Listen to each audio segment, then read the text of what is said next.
Okay, देखिए last class हम लोग एनर्जी कंप्लीट कर लिए। एसएचएम में जो एनर्जी का पोर्शन है, एनर्जी का मतलब दो ही एनर्जी हुआ, पोटेंशियल और काइनेटिक, और दोनों को जोड़ देंगे तो टोटल एनर्जी मिलेगा। तो हम लोग पोटेंशियल एनर्जी भी देखे, काइनेटिक भी देखे और टोटल भी देखे। एक क्वेश्चन भी किए थे हम लोग। सिर्फ एक पॉइंट ध्यान रखना है कि मीन पोजीशन पर अगर कोई एनर्जी है, अगर मीन पोजीशन पे कोई एनर्जी है पोटेंशियल एनर्जी, तो वो हमेशा कांस्टेंट रहेगा, वो चेंज नहीं होगा काइनेटिक में। एक दो क्वेश्चन कीजिए और भी कंसेप्ट आपका बिल्डअप होगा। आइए एक क्वेश्चन बनाइए, जरा लिखिए। एक क्वेश्चन बनाइए, लिखिए।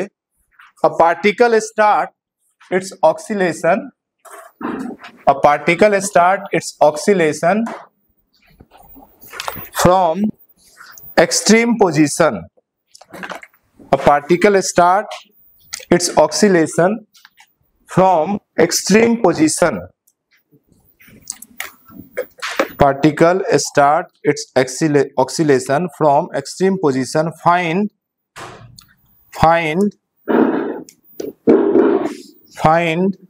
ratio of potential energy to kinetic energy. Find ratio of potential energy to kinetic energy at t equal to 6, at capital T by 6 time, at t by 6 time, at t by 6 time, है ना। मतलब देखो T क्या होता है, capital T क्या होता है, टाइम पीरियड, यानी टोटल टाइम पीरियड का 1/6। इस टाइम पर रेशियो क्या होगा, पोटेंशियल टू काइनेटिक का, पोटेंशियल टू काइनेटिक का, ये हमें निकालना है ना। पोटेंशियल टू काइनेटिक का, ठीक है। तो दोनों का फॉर्मूला रख दीजिए, इजी क्वेश्चन है पर आया हुआ है। देखो पोटेंशियल का तो देखिए थे, फॉर्मूला क्या मिला था, हाफ के एक्स स्क्वायर, ओके। और काइनेटिक का क्या फॉर्मूला हो गया था, हाफ के ए स्क्वायर माइनस एक्स स्क्वायर। कल वाला देखिए, ठीक है। अच्छा, इन जनरल हम मान के चलते हैं, जब तक वो मेंशन नहीं करेगा कि मीन पोजीशन पे उसके पास कुछ पोटेंशियल एनर्जी है, तब तक हम उसको जीरो ही मान के चलेंगे, ठीक। अब यहां पे आपको ये समझना है कि ये तो ठीक है, पर x की वैल्यू आपको डालना पड़ेगा, किसके कंपेयर में, यहां पे। तो इस क्वेश्चन सॉल्व करने का बस इतना ही है पर्पस कि आप पता कर लीजिए कि at t equal to 6 x का वैल्यू क्या होगा। एक बार x की वैल्यू पता कर लिए, यहां पे रख दो, कैंसिल होकर आंसर आ जाएगा। तो क्वेश्चन तो रेशियो पूछा, पर क्वेश्चन इनडायरेक्टली ये है कि t equal to 6 time period पर x की वैल्यू क्या होगा। कई क्वेश्चन किए हम लोग, है ना, फेज निकाले, डिस्टेंस निकाले, ये सारी चीजें। सबसे पहले x का इक्वेशन, x मतलब डिस्प्लेसमेंट, तो x का कौन सा इक्वेशन लिखेंगे। तीन तरीके से इक्वेशन लिखना सीखे हम लोग। अगर मीन से स्टार्ट होगा साइन ओमेगा टी, एक्सट्रीम से कॉस ओमेगा टी, और कुछ नहीं पता चल रहा है तो साइन ओमेगा टी प्लस 5, है ना। तो एक्सट्रीम है मतलब क्या यूज करेंगे, कॉस ओमेगा टी, है ना। अब कॉस ओमेगा टी में टी का वैल्यू डाल दीजिए, एक्स का वैल्यू आ जाएगा। हमारे यहाँ इक्वेशन बन गया x equal to A cos omega T. अब at t equal to T by 6 उसकी वैल्यू डालिए, x equal to A cos, और ओमेगा क्या होता है 2 पाई बाय कैपिटल टी, और ये हो गया t बाई 6। देखिए सॉल्व कीजिए, x का एक वैल्यू मिलकर आएगा, x का एक वैल्यू आएगा आपके पास। अब जो x का वैल्यू आएगा वही x यहां पे रखेंगे, बाकी दो चीज तो साफ साफ कैंसिल होता हुआ दिख ही रहा है। ऊपर भी x का वैल्यू रख देंगे और नीचे भी x का वैल्यू रख देंगे। क्या आया, एक्स का वैल्यू a/2 है ना, तो ये आ गया एक्स का वैल्यू a/2। तो अब वैल्यू रख दीजिए a/2, ये हो जाएगा a/2 का होल स्क्वायर यानी a²/4 divided a² minus a²/4। ठीक है, अब बस इस सभी को सॉल्व कीजिए। अब देखेंगे तो a² तो ऐसे ही कैंसिल हो गया, ऊपर बचा 1/4 और नीचे बचेगा 1 माइनस 1/4। कितना आ गया 1/3, 1/3 आंसर आ गया 1/3। तो दिख रहा है क्वेश्चन बिल्कुल अलग तरीके से था, रेशियो पूछा था, आपको फॉर्मूला तो चाहिए पर फिर से एक्स सही से निकालना आना चाहिए। इसीलिए हम लोग क्वेश्चन का शुरुआत जब किए थे परसों तो पहले एक्स ही निकालना सीखे थे, अलग अलग कंडीशन में एक्स आपको निकालने आना चाहिए, है ना। अब बस इसको सॉल्व कर दीजिए, आंसर आ जाएगा। आइए नेक्स्ट क्वेश्चन हम लोग ट्राई करते हैं। आंसर लिख लीजिए 1/3, आंसर लिख लीजिए 1/3।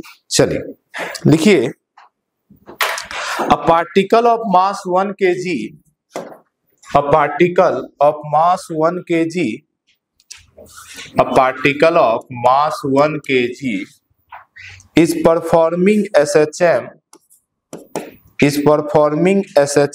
along x-axis,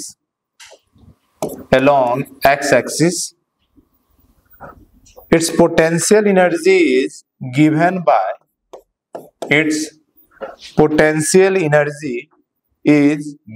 by देखो ऊपर लिखा हुआ u = x² - 4x + 5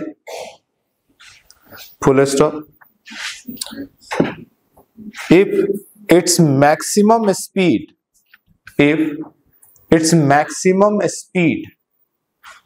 at mean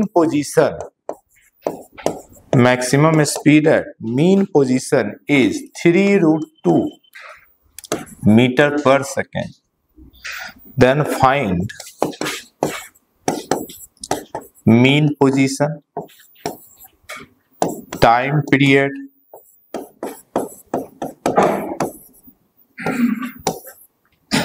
amplitude, maximum kinetic energy, minimum potential energy, maximum potential energy. इतनी चीजें हमें फाइंड करनी है। आइए शुरुआत करते हैं। सबसे पहले समझना है आपको मीन पोजीशन कैसे निकालेंगे। तो इसके लिए आपको समझना पड़ेगा, देखिए सॉल्यूशन अच्छे से समझिए। मीन पोजीशन का मतलब एक्स का वैल्यू कितना, 0। मीन पोजीशन का मतलब डिस्प्लेसमेंट कितना, 0। वहीं से तो मेजर करते हैं, तो डिस्प्लेसमेंट हमारा 0 रहेगा। ठीक है, वेरी गुड। अब जरा इस चीज को समझने की कोशिश कीजिएगा।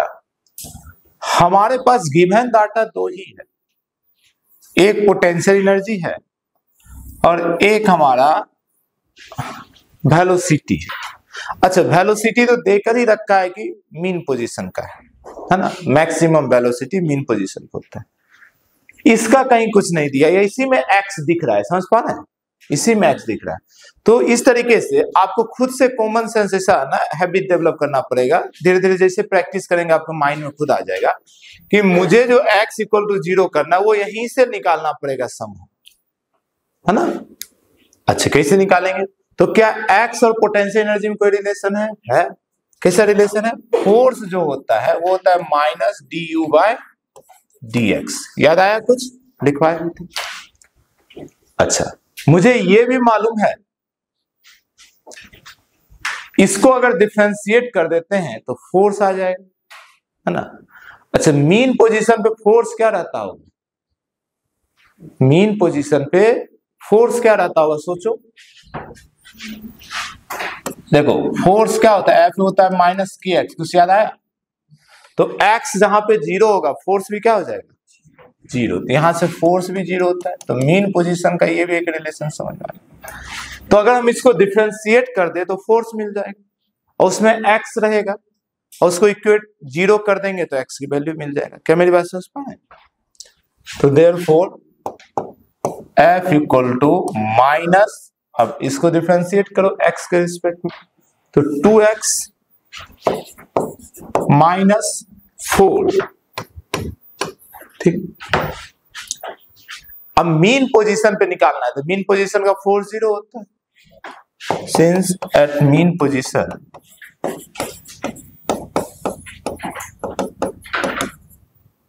Four should be equal to 0, तो 0 इक्वल टू, इसको तोड़ो, माइनस 2x प्लस 4, ये हो गया 2x इक्वल टू 4, तो x इक्वल टू 2। बहुत ध्यान समझना, कंफ्यूजन एक होगा, ये है मीन पोजीशन। अब अभी आपके मन में आएगा सर अभी तो बोले मीन पोजीशन का x 0, फिर मीन पोजीशन का x 2 कैसे आ गया? बहुत ध्यान समझिए, मीन पोजीशन का x 0 जो है वो स्टैंडर्ड है, यानी हम लोग मीन पोजीशन को ओरिजिन मानते थे, पर ये क्वेश्चन कुछ अलग तरीके से आपको कंफ्यूज करने के लिए ऐसा किया है कि जैसे समझिए एसएचएम ऐसा कुछ हो रहा है, ये है मीन पोजीशन, ये है इसका एक्सट्रीम मान लो, और ये भी है इसका एक्सट्रीम। अब ये पार्टिकल ऐसा ऑक्सीलेट कर रहा है, ये अच्छी बात है, पर जनरल केस में क्या होता है, हम लोग इसी को ओरिजिन मानते थे, 0,0 में यहीं से सब मेजर करते थे, पर इसने क्या किया, यहां से 2 मीटर पहले कहीं ओरिजिन मान लिया, यहां पे कहीं इसने ओरिजिन माना है, समझ पा रहे हैं, और यहां से यहां की डिस्टेंस हो गया 2 मीटर, इसीलिए मीन पोजीशन का कोऑर्डिनेट मिला x की वैल्यू 2 मीटर, समझ पा रहे हैं। पर हमारा जो कंसेप्ट है, जो फोर्स का कंसेप्ट है, वहां पर मीन पोजीशन पे 4 0 ही होगा। क्या मेरी बात समझ पा रहे हैं? ये तो बस यहाँ ओरिजिन लिए इसलिए यहाँ पे बात आ गया, पर डिस्प्लेसमेंट यहाँ पे स्प्रिंग का नहीं होगा, स्प्रिंग यहां से आगे जाएगा तब उस पर फोर्स लगेगा। क्या मेरी बात समझ पा रहे हैं? तो बिल्कुल कंफ्यूज नहीं होना है, मैं फिर से रिपीट कर रहा हूं, आपके मन में बाद में कंफ्यूजन आएगा घर पे रिवीजन करते समय कि ये तो सही है, हम जानते हैं मीन पोजीशन का x 0 है, तो मीन पोजीशन का x 2 कहां से आ गया? ये इसलिए आ गया क्योंकि इस क्वेश्चन में बस आपको कंफ्यूज करने के लिए उसने ओरिजिन कहीं पहले मान रखा है, इसीलिए मीन पोजीशन में ये 2 आ गया यहाँ पे। क्या मेरी बात समझ पाए? तो कंफ्यूज बिल्कुल नहीं होना है, ठीक है।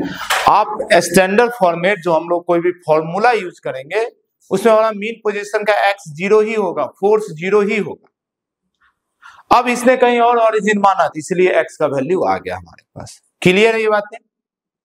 फिर से कंफ्यूजन तो नहीं हो रहा है बहुत ज्यादा?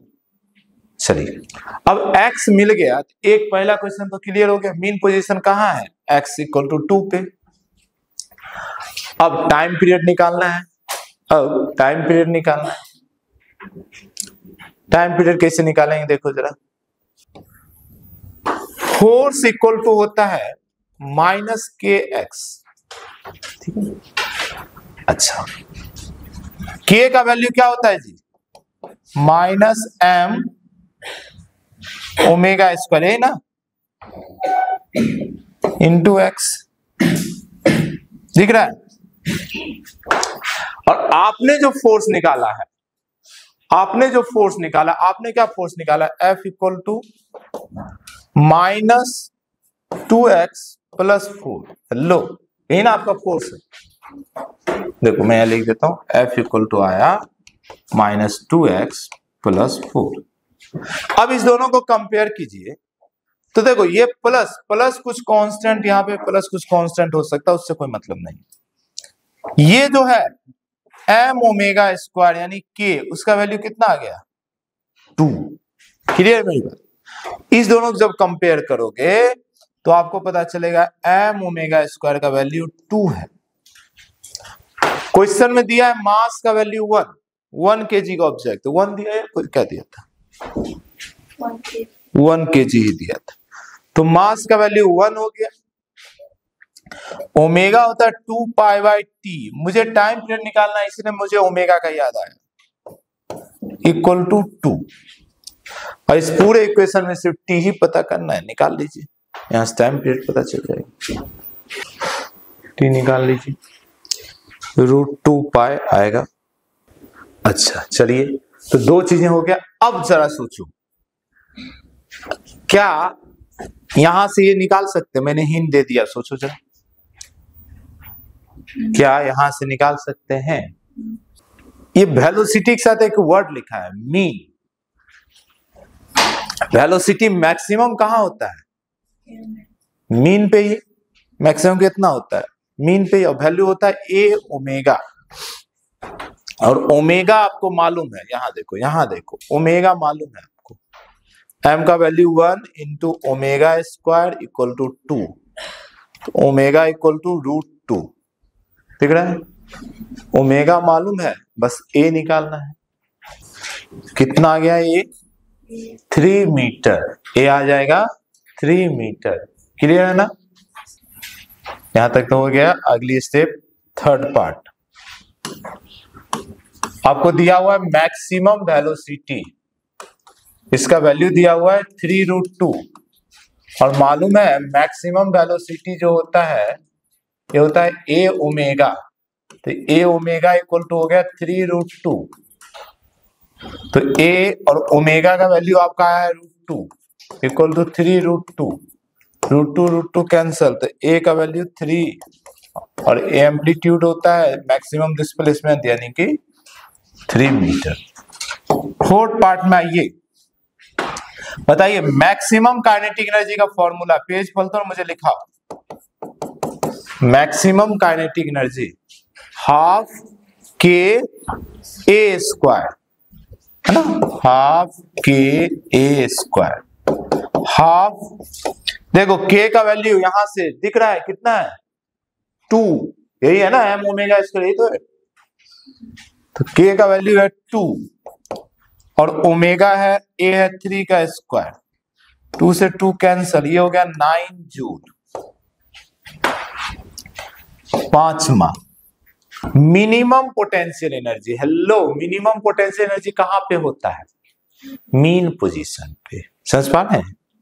तो मीन पोजीशन पर निकालने के लिए एक्स का वैल्यू क्या डाल दोगे? 0।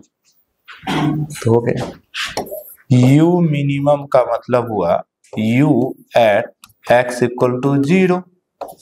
चलिए इसमें 0 रखिए, 0 का स्क्वायर -4 इंटू 0 प्लस 5, आंसर आ जाएगा 5।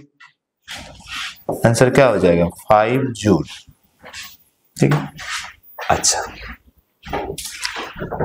अब यहां पे सभी बच्चे, मैं चाहता हूं अब ध्यान दें, यू मैक्सिमम में बहुत बड़ा कंफ्यूजन होगा, तो लास्ट पार्ट निकाल रहे हैं 6, maximum potential energy, you max.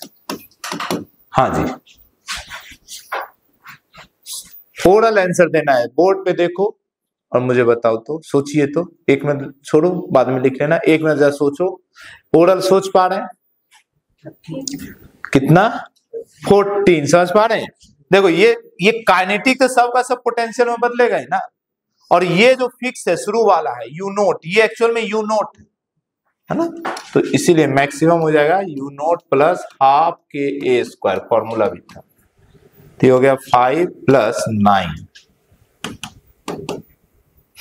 यानी कि 14 जूल। चलिए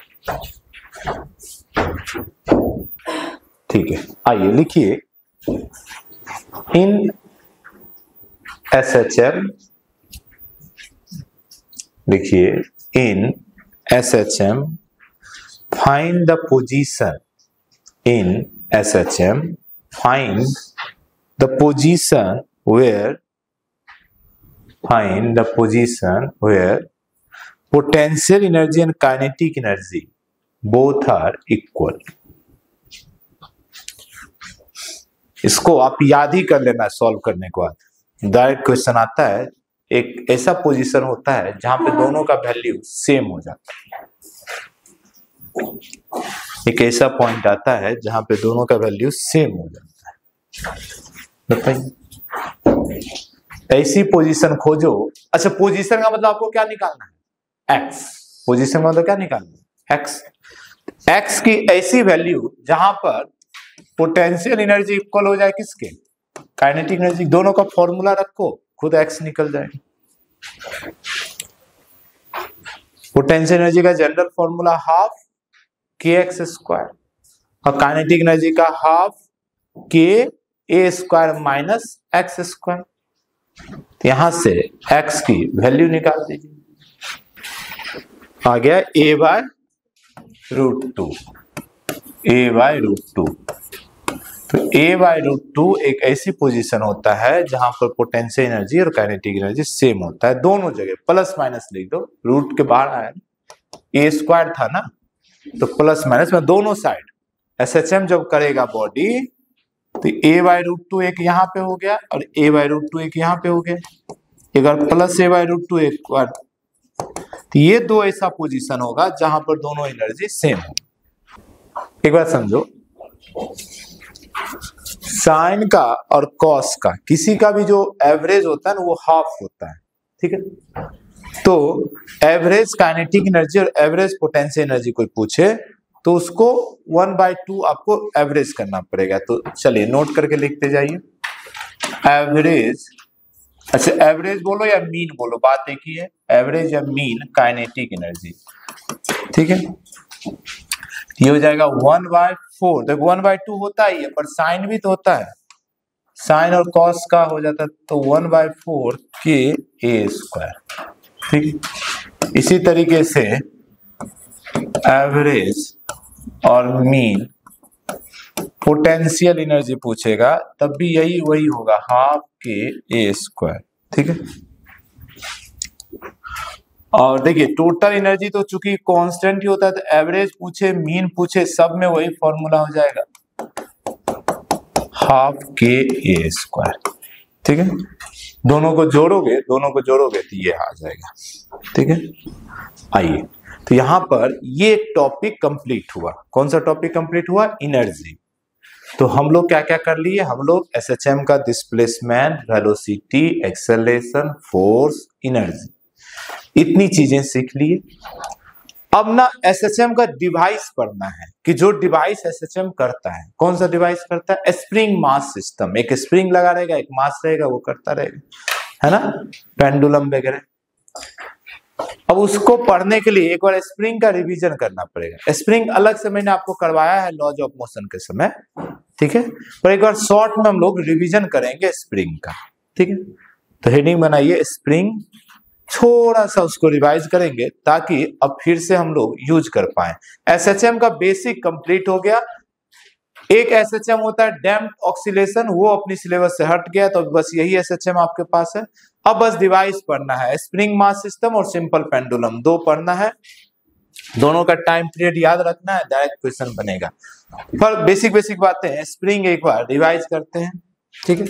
याद कीजिए स्प्रिंग ऐसा कुछ होता था, और अगर कोई कंप्रेशन और कोई इलॉन्गेशन नहीं हो तो इसको बोलते हैं, इसकी लेंथ को क्या? Natural length. याद आया? Natural length. नेचुरल लेंथ का मतलब हुआ no compression, no compression, no extension.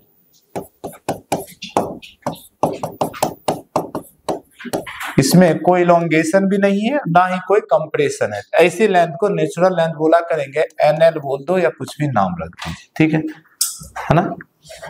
अब अगर जैसा कि हम लोग जानते हैं स्प्रिंग को मान लो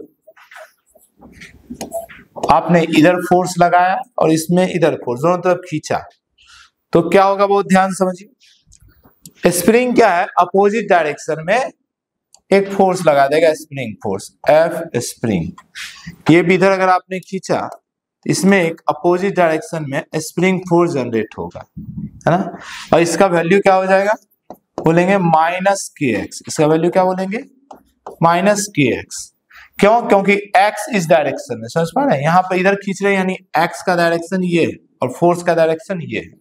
यहाँ पे इधर खींच रहे हैं यानी एक्स का डायरेक्शन ये है, फोर्स का डायरेक्शन ये है। यानी कि स्प्रिंग फोर्स जो होता है, स्प्रिंग फोर्स, ये रीस्टोरिंग फोर्स ही होता है। स्प्रिंग फोर्स जो होता है ये रीस्टोरिंग फोर्स होता है। और फॉर्मूला से भी देखो तो एफ डायरेक्टली प्रोपोर्शनल है माइनस एक्स के। दिख रहा है कि ये तो कांस्टेंट, यानी ये किसका पहचान है? याद करो, एसएचएम का। ये किसका पहचान है? एसएचएम का। यानी स्प्रिंग हमेशा एसएचएम करेगा। अब ऐसा भी कोई स्प्रिंग लीजिए, खींच कर छोड़ दीजिए तो देखोगे कम होगा, फिर आगे भी बढ़ेगा, तो वो ऐसा ऐसा थोड़ा ऑक्सीलेट होगा, थोड़ा वाइब्रेशन होगा। तो स्प्रिंग बाय डिफॉल्ट उसका जो प्रॉपर्टी है वो एसएचएम का ही प्रॉपर्टी है, क्योंकि एसएचएम का ये प्रॉपर्टी है जब भी force directly proportional minus of x हो या डिस्प्लेसमेंट हो। समझ पा रहे हैं? अब यहाँ पे जो के है वहां पर यहाँ पर के को हम लोग स्प्रिंग कांस्टेंट बोल देते हैं, और याद रखना ये के जो है इनवर्सली प्रोपोर्शनल होता है लेंथ के, लेंथ ऑफ स्प्रिंग। यानी किसी स्प्रिंग का लेंथ जितना बड़ा होगा के का वैल्यू उतना कम होगा, और जितना छोटा लेंथ होगा स्प्रिंग का, स्प्रिंग जितना छोटा होगा के उतना ज्यादा होगा, और के ज्यादा होगा तो उसमें फोर्स भी ज्यादा डेवलप होगा क्योंकि के एक्स, तो वो ना स्टीफर स्प्रिंग कहलाएगा। और के मतलब लेंथ मान लो ज्यादा है तो के कम हो गया, तो कम के होगा तो उसमें फोर्स भी कम लगेगा, तो वो सॉफ्ट स्प्रिंग कहलाएगा, है ना। तो देखो लॉन्ग स्प्रिंग मतलब बड़ा, बहुत बड़ा स्प्रिंग, है ना, एल लार्ज है, तो एल लार्ज होगा तो के क्या होगा स्मॉल, के क्या हो जाएगा स्मॉल, के स्मॉल होगा एफ इक्वल टू माइनस के एक्स, एक्स का वैल्यू कम तो फोर्स भी कम, एफ भी स्मॉल। समझ पा रहे? इसीलिए इसको बोलेंगे सॉफ्ट स्प्रिंग, सॉफ्ट स्प्रिंग। आप देखेंगे जो स्प्रिंग जितना बड़ा है उसको दबाना उतना आसान होगा, या खींचना या दबाना उतना आसान होगा, और जो एकदम छोटा स्प्रिंग है उसको दबाना या खींचना ज्यादा टफ है, क्यों, उसमें ज्यादा फोर्स लगेगा। इसी तरीके से स्मॉल स्प्रिंग जो रहेगा,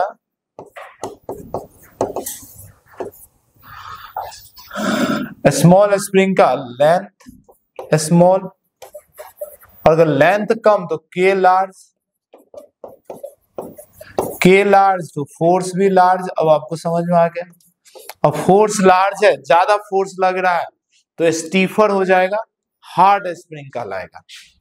तो ये हार्ड और स्टीफर स्प्रिंग, ठीक है। यहीं से सबसे इंपॉर्टेंट फॉर्मूला बनकर आता है, एल को इधर भेज दो अगर, तो के इंटू लेंथ ये कांस्टेंट रहेगा हमेशा स्प्रिंग में। स्प्रिंग में के into length, spring constant into length हमेशा कांस्टेंट रहेगा, क्योंकि के इनवर्सली प्रोपोर्शनल लेंथ के, तो लेंथ को उधर भेज दो, ये हमेशा कांस्टेंट बना रहेगा। आइए कुछ कुछ बातें और हमें स्प्रिंग का याद रखना है। एक तो आपको कई बार ग्राफ पूछ सकता है के और एल में, इनवर्सली प्रोपोर्शनल का ग्राफ आप जानते हैं कैसा होता है ना, इनवर्सली प्रोपोर्शनल का आप ग्राफ जानते हैं कैसा होता है, रेक्टेंगुलर हाइपरबोला, तो वो बना देंगे y is inversely proportional to x। देखिए तो कभी भी के और एल के बीच का ग्राफ अगर पूछ दे, के और एल का ग्राफ पूछ दे, बनाइए, कोशिश कीजिए, y एक्सिस पर के रखो, x एक्सिस पर एल रखो, कोशिश कीजिए बनाने का। देखो कैसा बन जाएगा, इनवर्सली प्रोपोर्शनल का रेक्टेंगुलर हाइपरबोला, है ना, रेक्टेंगुलर हाइपरबोला, है ना। हम लोग कई बार बनाए हैं इनवर्सली प्रोपोर्शनल का ग्राफ, ऐसा होता है, याद कीजिए, ऐसा बनता है। तो ये के रख दो, ये एल रख दो, उल्टा भी रख दो, कोई बात नहीं, ये ऐसा बनेगा रेक्टेंगुलर हाइपरबोला। कोई भी इनवर्सली प्रोपोर्शनल का ऐसा ही ग्राफ बनता है। अगर कोई वर्क डन पूछ दे, वर्क डन, तो हो जाएगा हाफ के एक्स स्क्वायर। स्प्रिंग का वर्क डन पूछेगा तो हाफ के एक्स स्क्वायर, ये याद रखिएगा। अच्छा, इसको एक और फॉर्मेट में लिखते हैं, क्या फॉर्मेट लिखते हैं, देखो मैग्नीट्यूड ऑफ फोर्स सिंपल लिखेंगे के एक्स, ठीक है। तो एक्स का वैल्यू हो गया एफ बाई के, तो यहीं से 1/2 के और एक्स स्क्वायर, यानी कि हम बोलेंगे एफ स्क्वायर बाई के स्क्वायर, के से ये कैंसिल हो गया, तो ये हो गया 1/2 एफ स्क्वायर बाय के, ठीक है। तो ये दो फॉर्मूला वर्क डन का याद रखिएगा, हाफ के एक्स स्क्वायर या हाफ एफ स्क्वायर बाय के, दोनों में से कोई भी जरूरत पड़े तो देखिए, छोटी छोटी क्वेश्चन जो एग्जाम में आया है लिखिए। स्प्रिंग पे, डायरेक्ट स्प्रिंग पे जो क्वेश्चन आया है लिखिए, अ spring of length small L and constant के, स्प्रिंग कांस्टेंट के, a spring of length small l and constant या spring constant k is cut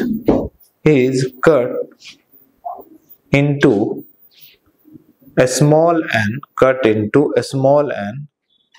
identical piece,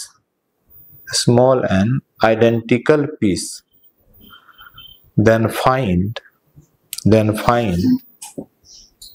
a spring constant of each identical part. A spring constant of each identical part. क्या कहानी है? कहानी को समझिए। बोला जा रहा है एक स्प्रिंग है, अच्छी बात है।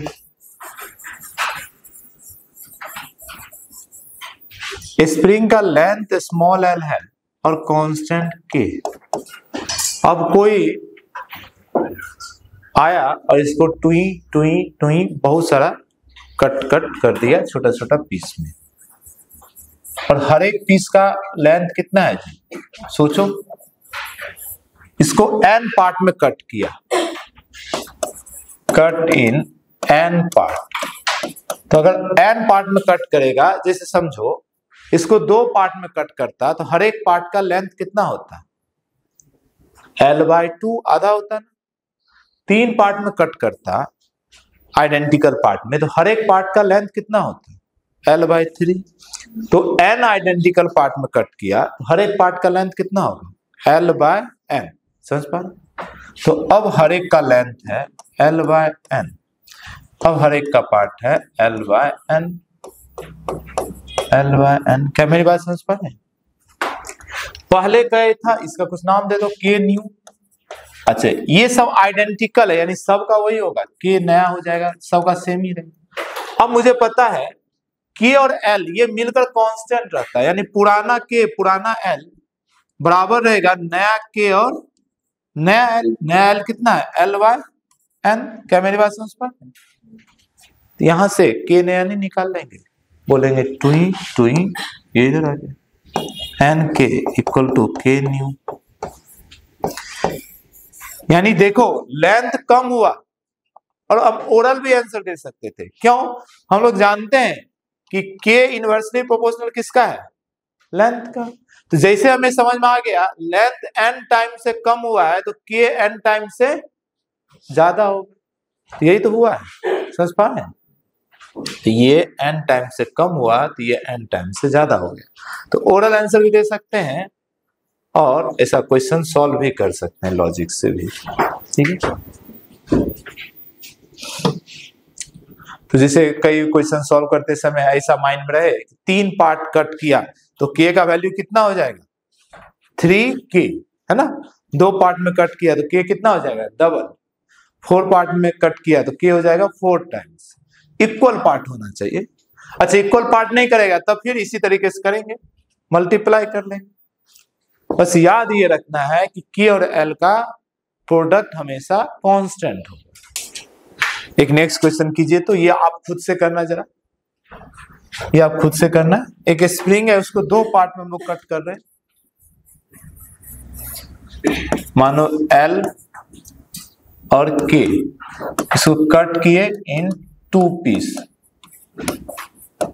कौन सा 2 पीस है? देखो,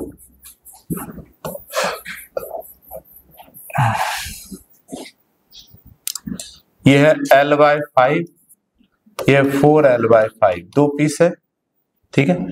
इसका नाम रखा k1, इसका नाम रखा k2। बोला फाइंड k1 एंड k2।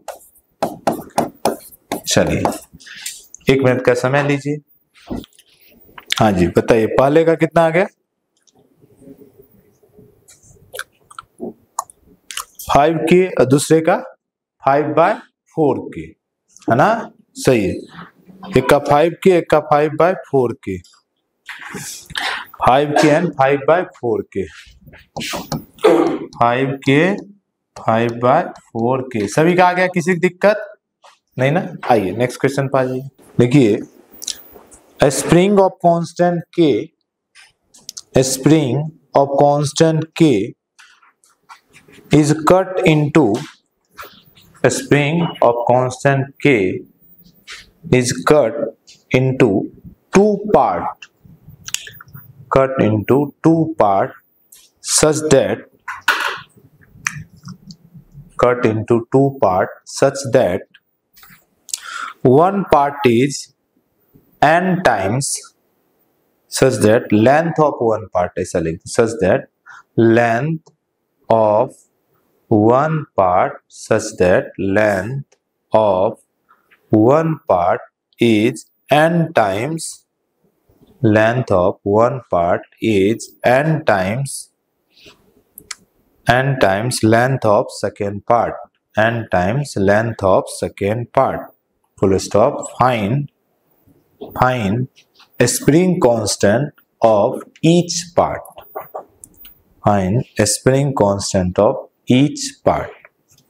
एक स्प्रिंग है आपका, कुछ भी मान लो, लेंथ L और स्प्रिंग कांस्टेंट K। अब इसको दो पार्ट में कट किया है, ठीक। अब इस बार गड़बड़, बोला दोनों का लेंथ ऐसा है कि एक का लेंथ दूसरे के n टाइम्स है, समझ पा रहे हैं। कुछ भी मान लो, इसकी लेंथ अगर मैं मान लेता हूं L1, तो इसकी लेंथ क्या मानोगे, n टाइम्स L1, क्लियर ना। इसका मान लो कांस्टेंट K1, इसका मान लो K2। अब हमें यही K1 K2 निकालना है ना। एक बात मुझे बताओ, ये लेंथ और इसमें कोई रिलेशन है? क्या रिलेशन है, ध्यान देखिए। इस L को हम लोग क्या बोल सकते हैं, ये लेंथ इस दोनों को मिलाकर होगा, ये हो जाएगा L1 plus n times L1। क्या मेरी बात समझ पा रहे हैं, यही तो इसका लेंथ होगा। या L1 कॉमन ले लो तो 1 प्लस n, ठीक। अब निकालना कोई बात नहीं है, किसी का भी निकाल लो। मान लो K1 निकालना है, तो कैसे निकालोगे, आप बोलोगे K into L1 into 1 plus n should be equal to K1 into L1। Hello, मेरी बात समझ पा रहे हैं। K और लेंथ का प्रोडक्ट, L1 कैंसल, क्योंकि L1 दिया ही नहीं था। तो देखो K1 का वैल्यू क्या आ गया, K टाइम्स 1 प्लस n, ठीक है ना। इसमें आ जाओगे तो K2 into n L1 should be equal to L1 1 plus n, L1 cancel, K2 का वैल्यू आ गया, लो K कहाँ गया भाई, इंटू K, ठीक है। तो K2 का वैल्यू आ गया K times 1 plus n by n।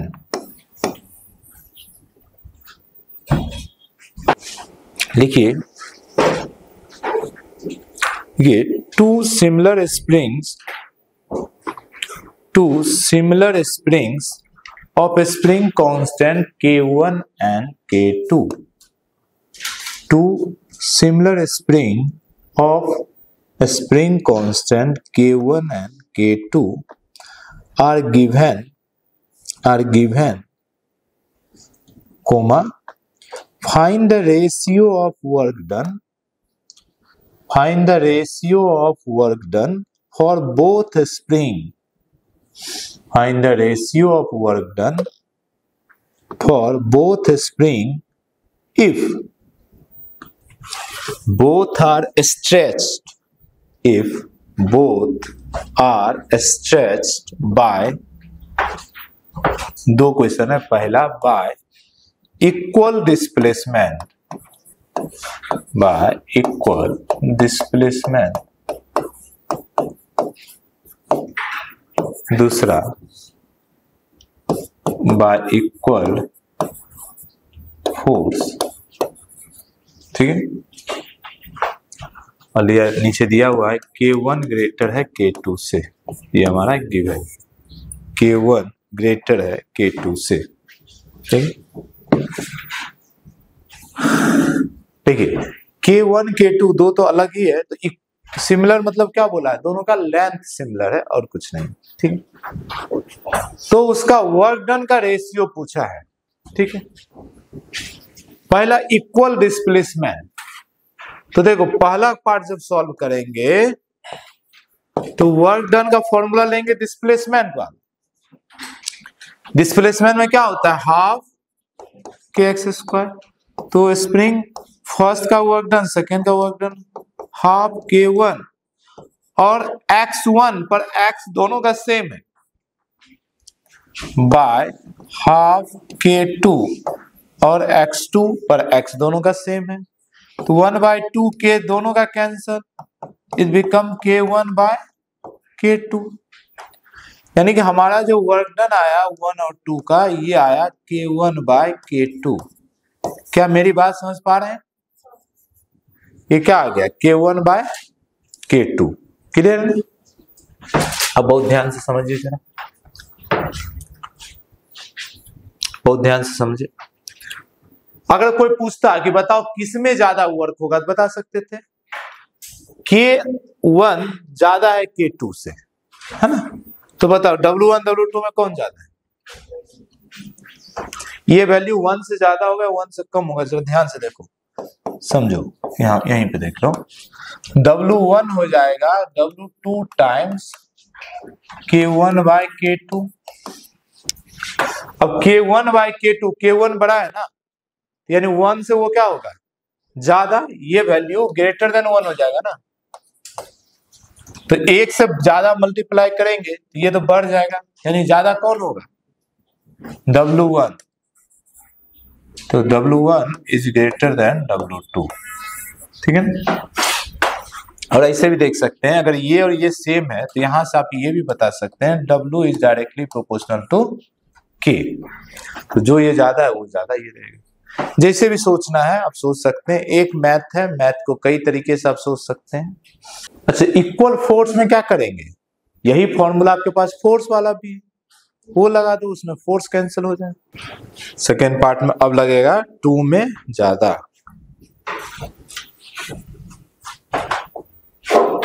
अब लगेगा आपका 2 में ज्यादा, ठीक है। आइए, तो यहां पे स्प्रिंग सीख गए। अब स्प्रिंग सीखे क्यों ये समझिए, स्प्रिंग सीखे स्प्रिंग मास सिस्टम के लिए, ठीक है। स्प्रिंग मास सिस्टम को स्प्रिंग पेंडुलम भी बोल देते हैं। दो टाइप का पेंडुलम हम लोग को पढ़ना है, एक सिंपल पेंडुलम, एक स्ट्रिंग से एक बॉब लटका रहेगा, और दूसरा स्प्रिंग पेंडुलम, एक स्प्रिंग से एक मास लटका रहेगा, ठीक है। हेडिंग बनाइए स्प्रिंग मास सिस्टम, हेडिंग बनाइए स्प्रिंग मास सिस्टम। दूसरा पार्ट नहीं हो पाया, हो गया, हुआ ना दूसरा पार्ट, ठीक है। स्प्रिंग मास सिस्टम, ब्रैकेट में लिख दो spring pendulum, spring mass system bracket में लिख दीजिए स्प्रिंग पेंडुलम, ठीक है।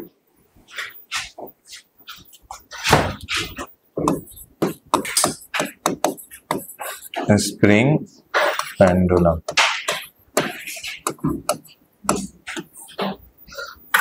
देखिए स्प्रिंग पेंडुलम का कोई अलग चीजें नहीं है, एक स्प्रिंग और उससे एक मास, यही हो गया स्प्रिंग पेंडुलम। अच्छा, ये वर्टिकल भी हो सकता है, हॉरिजॉन्टल भी हो सकता है, ये कहीं ऐसा भी रखा हो सकता है, ये ऐसा भी रखा हो सकता है किसी ग्राउंड पे, ये के है, ये भी के है। इसी को आप स्प्रिंग मास सिस्टम बोलिए, स्प्रिंग पेंडुलम बोलिए, इसको थोड़ा अच्छा कर दो, ये ऐसा, ठीक है। अब क्या होगा देखिए, बहुत ध्यान समझिए, इसमें ना 2 स्टेप होता है, 2 स्टेप क्या होता है बहुत ध्यान समझिए। अभी आप बनाइए मत, एक सेकेंड रुक जाइए। ये जो यहां से यहां तक डिस्प्लेसमेंट हुआ, मान लो इसको x0 बोलते हैं, ठीक। अब यहाँ आकर रुक जाएगा, ये नीचे चलते चलते चलते ग्राउंड में नहीं चला जाएगा, थोड़ा नीचे जाकर रुक जाएगा। क्यों रुक जाएगा बताओ?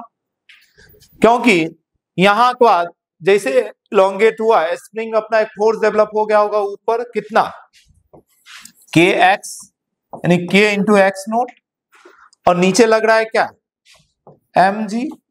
और कहीं ना कहीं देखो शुरू में एक्स नोट 0 था तो सिर्फ एम जी लग रहा था, एम जी नीचे लग रहा था, पर जैसे जैसे ज्यादा एक्स नोट का वैल्यू बढ़ा ये फोर्स बढ़ा और एक समय दोनों बराबर हो गए। जहां बराबर हुआ वहीं पे रुक गया, जहां पे रुक गया अब रुका हुआ रहेगा। क्या बात समझ पा रहे हैं?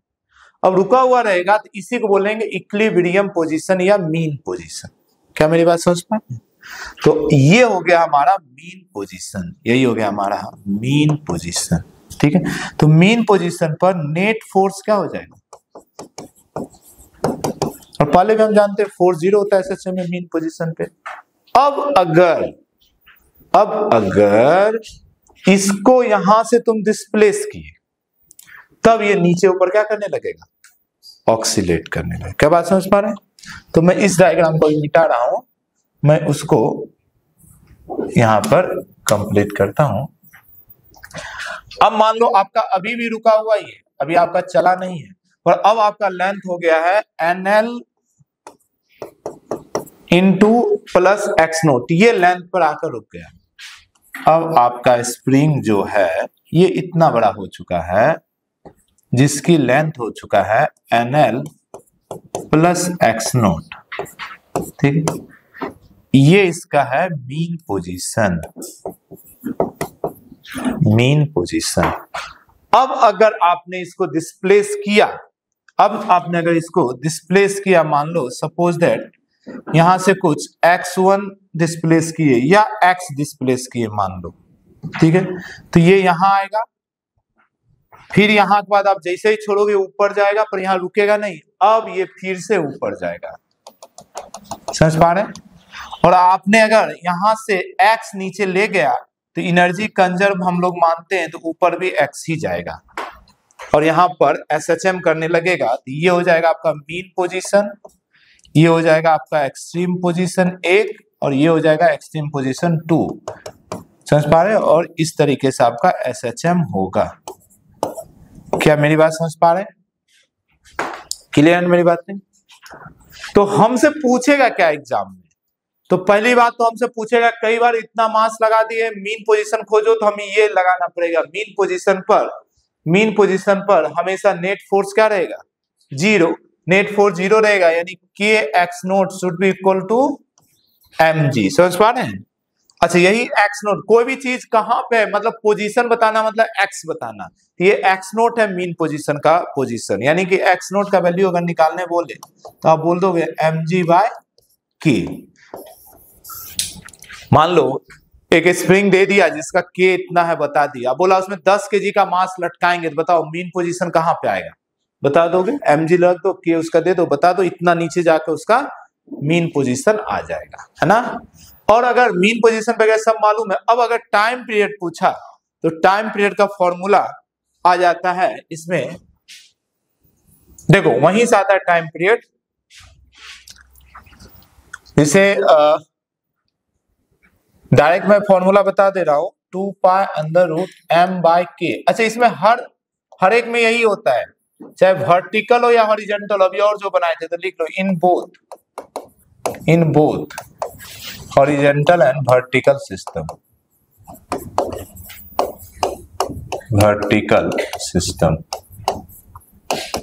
Horizontal and vertical system. समझ पा रहे हैं? दोनों में यही होता है, ठीक है, हॉरिजॉन्टल एंड वर्टिकल सिस्टम। अच्छा, ये आया कहां से होगा, समझ में आ रहा है आपको? बोलो, देखो समझना, ध्यान समझ लीजिए। k को हमने क्या रखा है? m omega square. कुछ याद आ रहा है? यहीं से आता है k m, और ओमेगा क्या होता है? 2π/t, इसका स्क्वायर। क्लियर है? या आप उसको, ठीक है कोई बात नहीं, इसको इधर लेके आ जाइए, k/m = 2π/t का होल स्क्वायर। यहां से स्क्वायर इधर भेजेंगे तो under root K by M equal to 2 pi by T. तो यहां से देखिए टी का वैल्यू क्या आ जाएगा, इसको उल्टा करोगे 2 pi under root M by K. Clear है ना, यहीं से ये आता है, यहीं से ये आता है। किसी को अगर समझना हो कहां से वो फॉर्मूला है, याद रखेंगे दोनों में सेम आता है। यहां से आप टी निकाल सकते हैं, पहले उल्टा कर दो, T by 2 pi equal to under root M by K, फिर 2 पाई को इधर भेज देंगे, ये फॉर्मूला बन जाएगा। आपको जरा टाइम पीरियड पे फोकस करना है और भी चीजें। देखिए डिपेंडेंसी ऑफ टाइम पीरियड किस पे डिपेंड करता है, ये फॉर्मूले से ही क्लियर है। Dependency of time period, dependency of time period, dependency of time period. ठीक है, देखते हैं डिपेंडेंसी ऑफ टाइम पीरियड। ध्यान देखिए टी का वैल्यू क्या आया, 2 pi under root M by K. तो हम बोल सकते टी डायरेक्टली डिपेंड करेगा अंडर रूट एम पे। जितना ज्यादा मास हैंड करेंगे टाइम पीरियड उतना ज्यादा लगेगा। ठीक है, टी स्प्रिंग पे डिपेंड करेगा, क्यों के किसका प्रॉपर्टी है, स्प्रिंग का। तो T is inversely proportional to under root K जैसा होगा, ज्यादा के ले होगा स्प्रिंग का तो टाइम पीरियड कम लगेगा। तीसरा जो एग्जाम में पूछा जाता है, इसमें डायरेक्ट दिखता नहीं, वो कौन है, वो है लेंथ। क्योंकि के इनवर्सली प्रोपोर्शनल किसका है, लेंथ का। इसीलिए अगर टी इनवर्सली प्रोपोर्शनल के का है तो लेंथ का कैसा प्रोपोर्शनल होगा, डायरेक्ट, पर अंदर रूट में ही।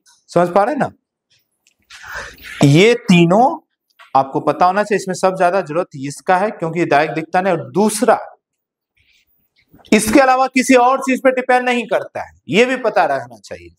तो बोलोगे इसके अलावा तो बहुत चीजें हैं, किसी पे डिपेंड नहीं करता, पर हमें एग्जाम में कौन पूछता है, जी पे।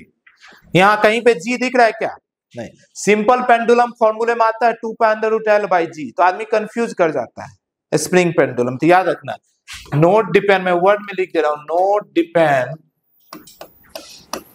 ऑन जी। तो स्प्रिंग मास सिस्टम को लिफ्ट के अंदर ले जाए, लिफ्ट ऊपर जाए, लिफ्ट नीचे जाए, एस्ट्रोनॉट के पास जाए, सैटेलाइट में रख के, अलग अलग तरीके से क्वेश्चन पूछा है।